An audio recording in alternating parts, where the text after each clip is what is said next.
Between roster moves and players missing from practice, day 9 turned out to be one of the most noteworthy practices of all of training camp. And that was before we even got the actual practice started. That and more on today's episode of Locked On Commanders.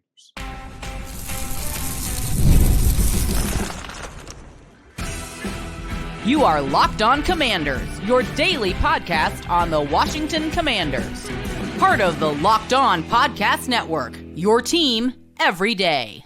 And welcome in, everybody, to this episode of Locked On Commanders, part of the Locked On Podcast Network, your team every day. I'm your host, David Harrison, credentialed member of the media covering the Washington Commanders for Sports Illustrated's CommanderGameDay.com. And I'm here with you every Monday through Friday. Greatly appreciate you coming through for this episode.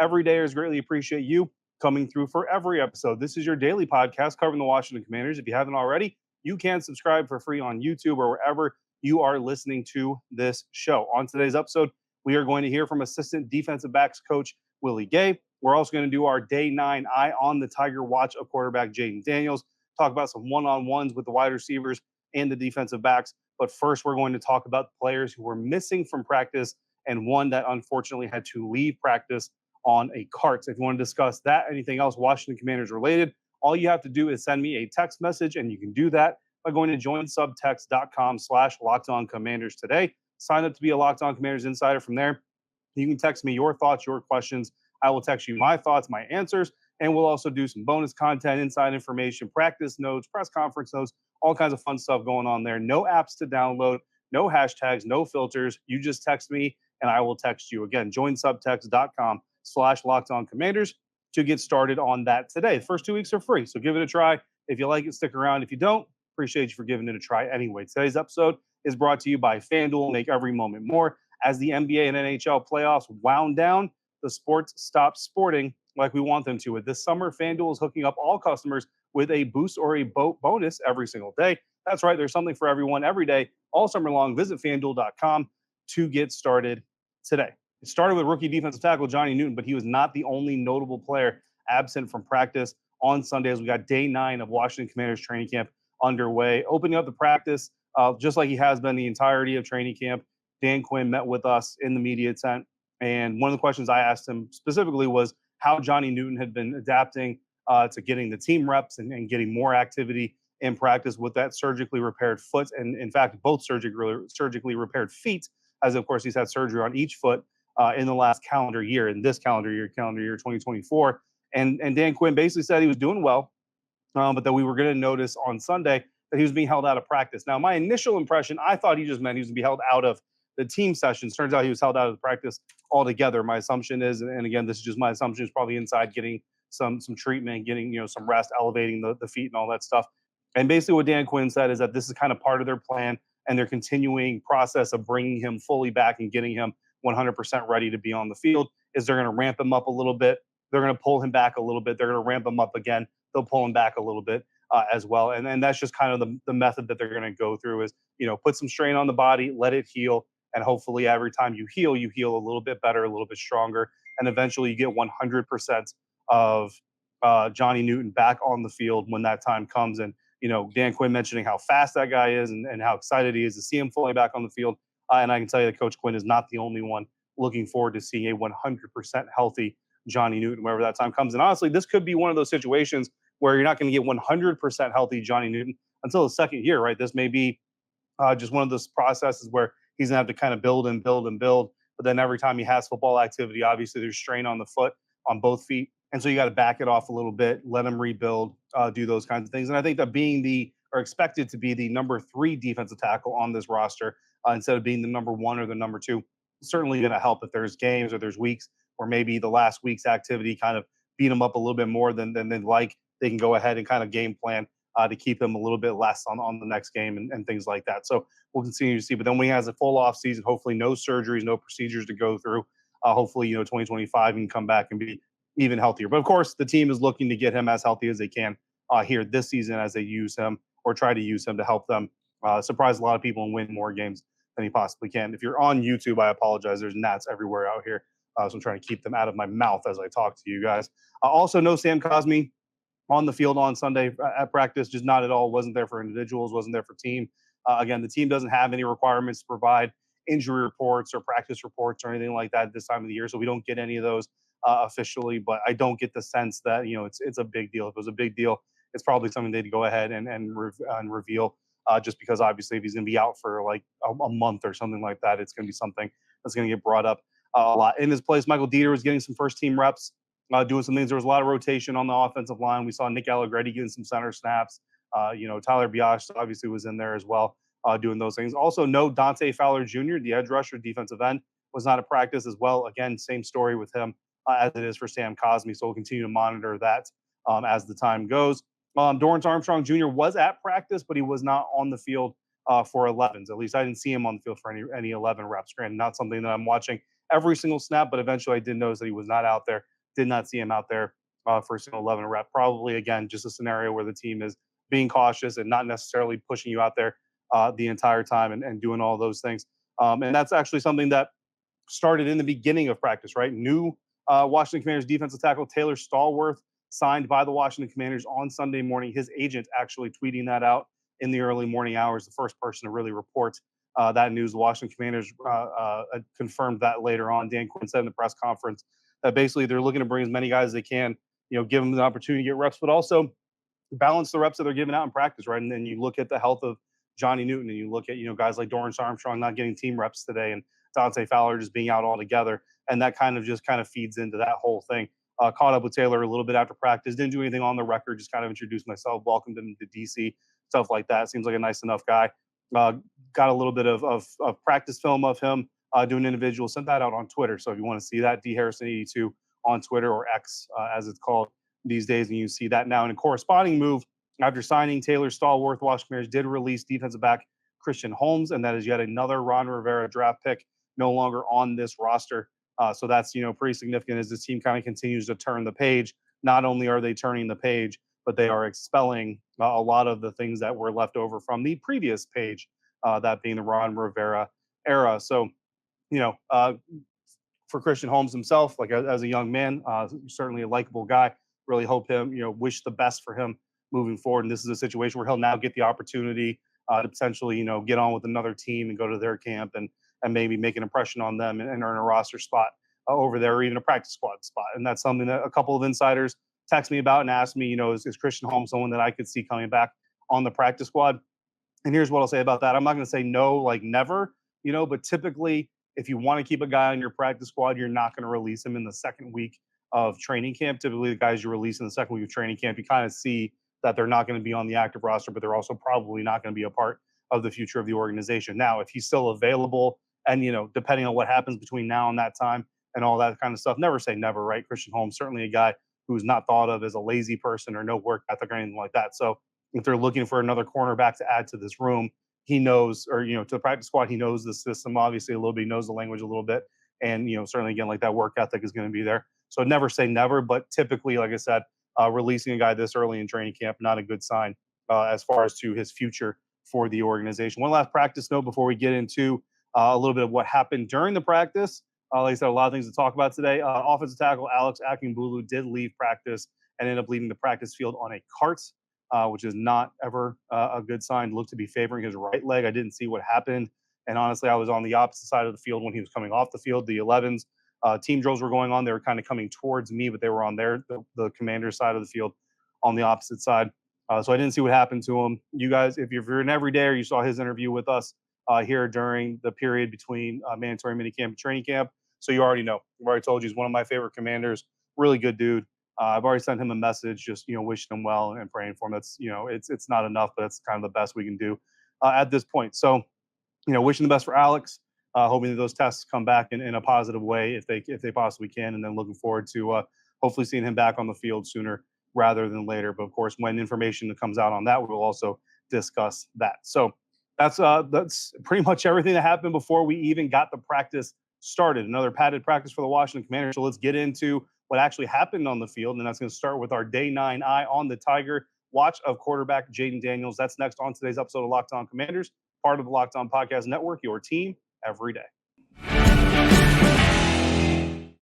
And today's episode of Locked On Commanders is brought to you by BetterHelp. This show is sponsored by BetterHelp. What are your self-care non-negotiables? Maybe you go to the gym and you never skip leg day. Maybe you meditate every night or every morning, or maybe twice, 3 times a day if you have it in you. Maybe you do yoga every day. Maybe it's therapy day. When your schedule is packed with kids' activities, big work projects, and more, it is easy to let all of our priorities slip.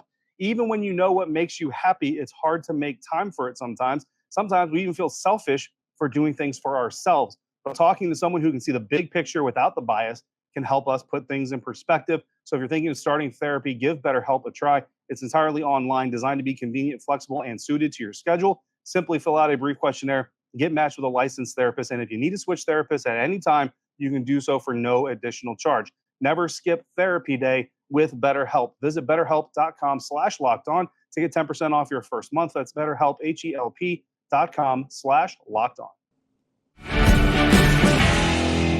Day 9, eye on the Tiger. Jayden Daniels completed 75% of his passes with the first team offense. That's exactly the kind of completion percentage you love to see out of your young quarterback. Thank you for making Locked On Commanders your first listen of the day every day. For your second listen, check out Locked On Fantasy Football Podcast. You get daily insight to the best fantasy draft strategy so you can win your league this season. Part of the Locked On Podcast Network, your team every day. Used to play fantasy football with one of the hosts of the Locked On Fantasy Football Podcast, and I can confirm they know what they're talking about. So trust me on that. I definitely am going to be checking them out as I get ready for my own fantasy draft. So eye on the Tiger, day number 9. That's where we're going to start off our practice notes here for Sunday, August 4th. And overall, Jayden Daniels completed 12 of his 16 passes in 11-on-11 team sets. That's 75% of his passes completed. All of them first-team reps. He took all of the first-team reps for the 3rd straight day. So he's still not named the starter. He's still not saying he's the starter, but he is definitely getting all of the first-team reps these last 3 days. So I think the day that comes where for Jayden Daniels to be announced as the starting quarterback of the Washington Commanders, probably a little bit closer than it is further away. In his first-team set, however, Jayden Daniels only threw 1 pass. It was a lot of heavy running. There's a lot of heavy running in the set. It just started pouring out here in Ashburn, so if you hear the rain in the background, I apologize. Hopefully my sound canceling is doing a good enough job of filtering that out. So we'll continue to go on here. But did throw 1 pass in his first-team set that was incomplete. Intended for Davion Davis. That was on a left to a right side dig route, and it was a drop by Davion Davis. So the pass was on point. It was accurate. It's what would be called a catchable ball, right? But it was incomplete due to a drop by Davion Davis. So again, that was the only pass for Jayden Daniels in that first set. In the second set, however, he threw 6 passes. First one was completed to Brian Robinson, the running back, out of the backfield on a screen.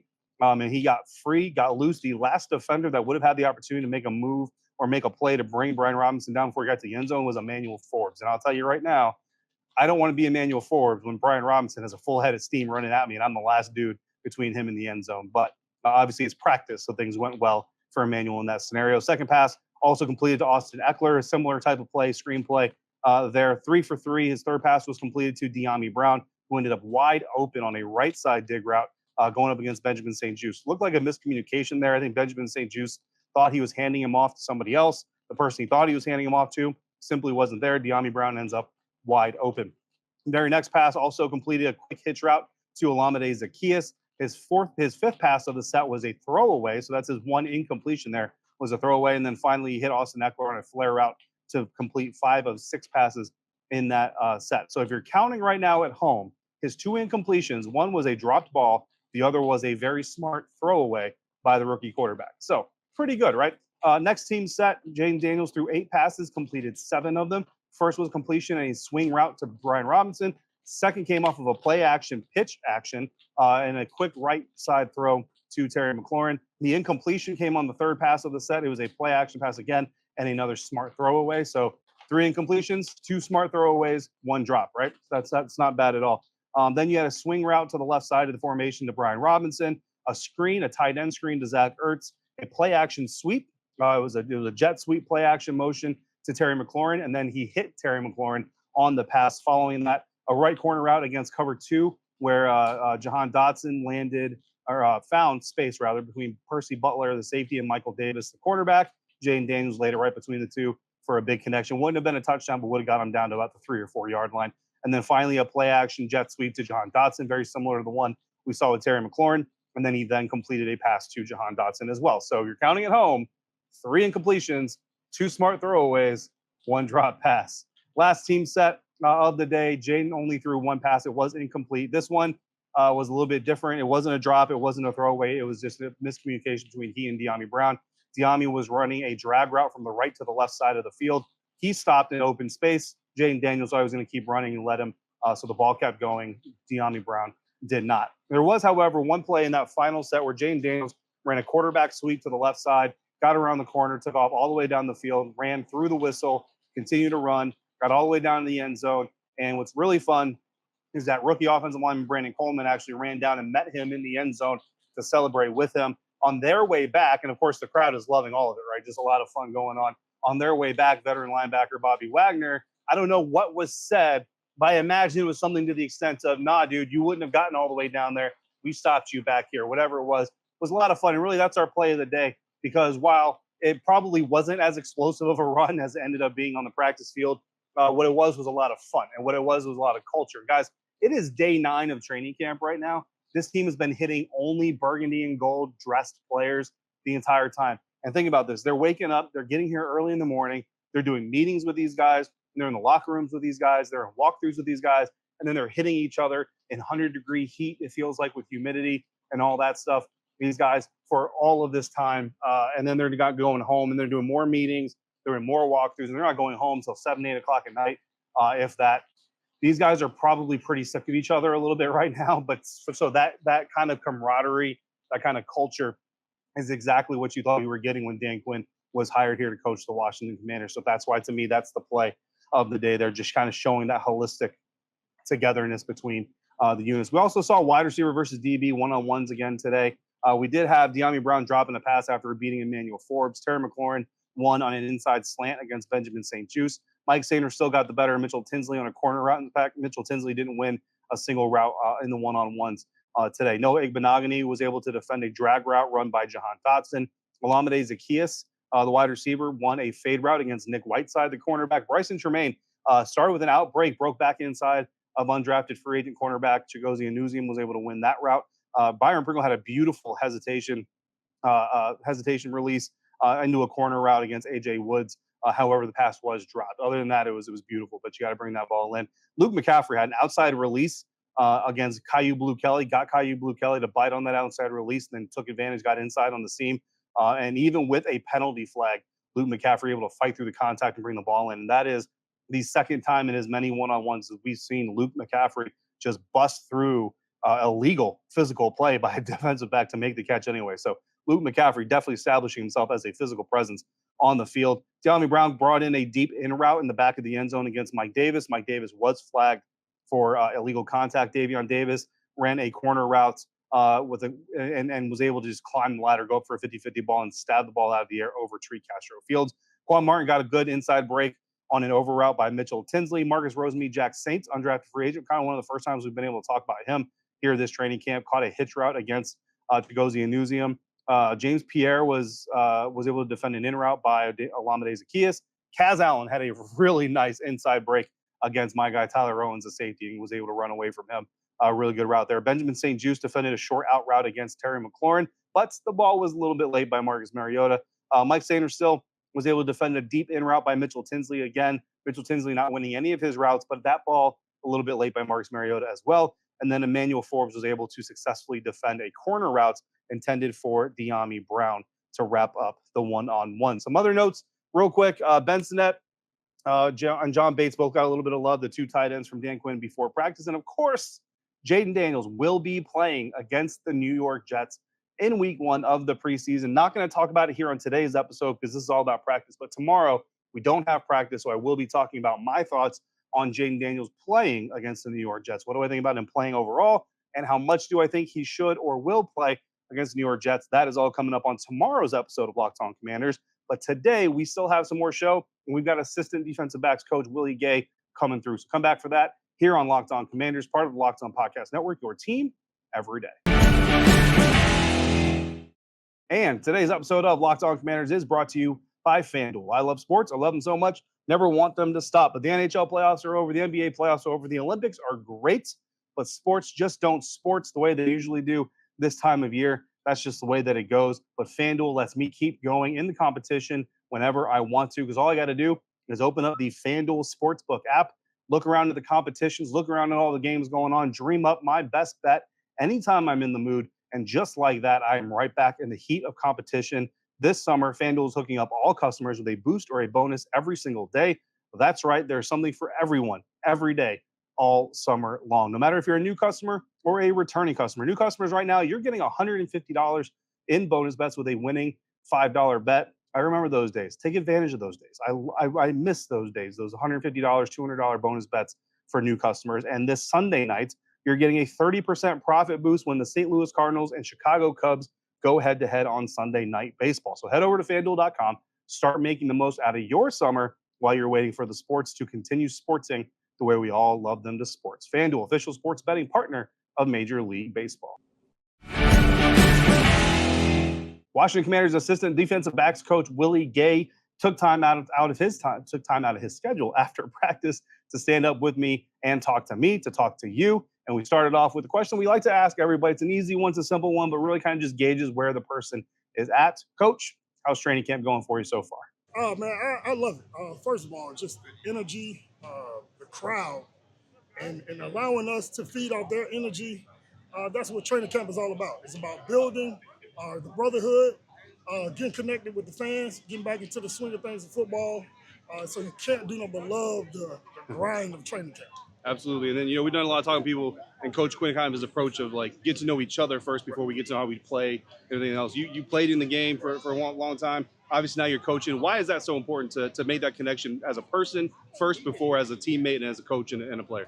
I mean, just like any situation in your family, the relationship is more important than the work. So if the relationship is strong, the bond is strong, the work is easy. That's why we start with connection, because if I trust you, when we get on the field, I know you got my back, I got your back, and that's a fun way to play. When I played, it was fun to know that my brother really has my back, he really cares for me, he's out there playing for others, and you just want to return that. Absolutely. And then with his defense, right, everybody talks about attacking, right? Jer'Zhan Payne said we want to hunt. Joe Witt Jr. said we're going to be aggressive. What's the secondary? Do you use a word? How do you want your secondary playing? We call ourselves the best athletes on the team. So that's what we need to be. We need to be, when the ball is thrown in the air, we must be there to stop it. If the ball get past the linemen, the linebackers, we must be there to tackle. I always use the term, everybody and their grandma in the stand knows what a DB is. They might not know what a D lineman is, they might not know what a linebacker, but they know if you got scored on or not as a DB. So we take pride in that. We love it. We love adversity. We love to fight through it, the ebb and flow of things, and we always like to shine. That's true. And that's absolutely true, Coach. You know that, they definitely know where you are, and I think they also don't let you forget about it, right? Emmanuel Forbes knows about that. Unfortunately, he's gone through that, and he kind of continues to go through that. What do you tell a young guy like that who's obviously coming off of a less than ideal rookie season as you try to develop him further? I think just as a unit, we just talk to each other about being and facing adversity and fighting through it together. It goes back to the connection. Well, we know in that room, we got each other back, and no matter what the outside noise is, we're going to fight through and stay together. No one in the secondary will be alone, and that's how we are as a unit. We're going to fight together, we're going to stand together, and we're going to come out on top together. Absolutely. And then how do you think Emmanuel's doing so far? I think it's just as a whole, we're doing right what we need to be. Like I said, we're in the grind of the training camp, and I just love the way the men are working, and competing our butts off, and that's all we can ask for in training camp. And we'll roll the cars out, and however it folds, that's what we'll take because we knew we put the work in. How can you describe working with Coach Witt? Coach Witt raised me. He was my defensive back coach when I was in college. So I'm like a son to him. He's going to be mad when I say this. I'm a son to him because he always tell me I'm only 5 years older than you. But the role model that he showed me when I was in college, I know what type of coach these guys are going to get. He's all in. When I tell you he's for the players, he wants players to shine and put them in great situations. You're going to run through a wall for him, and we're going to see it this year. And joint practice is coming up here later this week, actually, now that we're in the week. What does the joint practice environment bring to the training camp scenario? We just singly focus on just getting better, whether we're practicing against ourselves or someone else. The day is get 2% better every time we step on the field. So whether we're joint practice or practicing alone, our object is to get better each and every day, get 2% better, come out here and give max effort. And when the tape is on, we're proud of what we put on the tape. Where, from a coaching standpoint, obviously being a player, where have you learned the most? Like, flip it over from the player side to the coach side. Where have you learned the most about this business? Just more so being where your feet are. You can use that term as a player, as a coach, and just seeing how the coaching side is versus how the player side. That's the common theme. Be where your feet are as a coach, be where your feet are as a player, and if we all get 2% better together, sky's the limit. All right, that was Washington Commanders assistant defensive backs coach Willie Gay. Appreciate him taking some time out to talk to us here on Locked On Commanders today. That's going to wrap it up for this show. Tomorrow, we do not have practice, but I'm going to be talking about Jayden Daniels playing in the preseason game number 1 against the New York Jets, how much he should play, what I think about him playing at all. Of course, we've had that conversation over the offseason plenty. I'm also going to be dropping my initial depth chart projection. The Washington Commanders will be dropping a depth chart soon, so I'm going to go ahead and drop my depth chart projection. It's kind of like a 53-man roster, except nobody's getting cut. The guys who are on the roster are on the roster, and we're going to put them in depth chart order. So make sure you come back for all of that on Monday.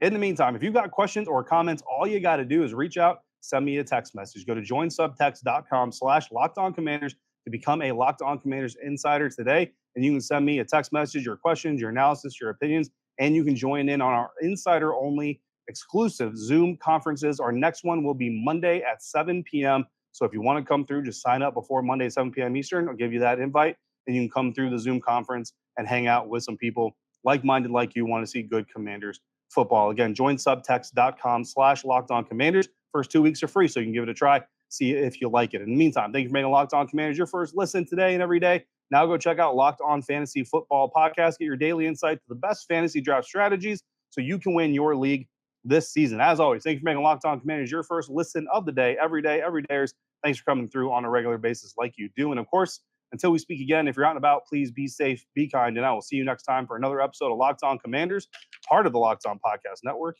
your team every day.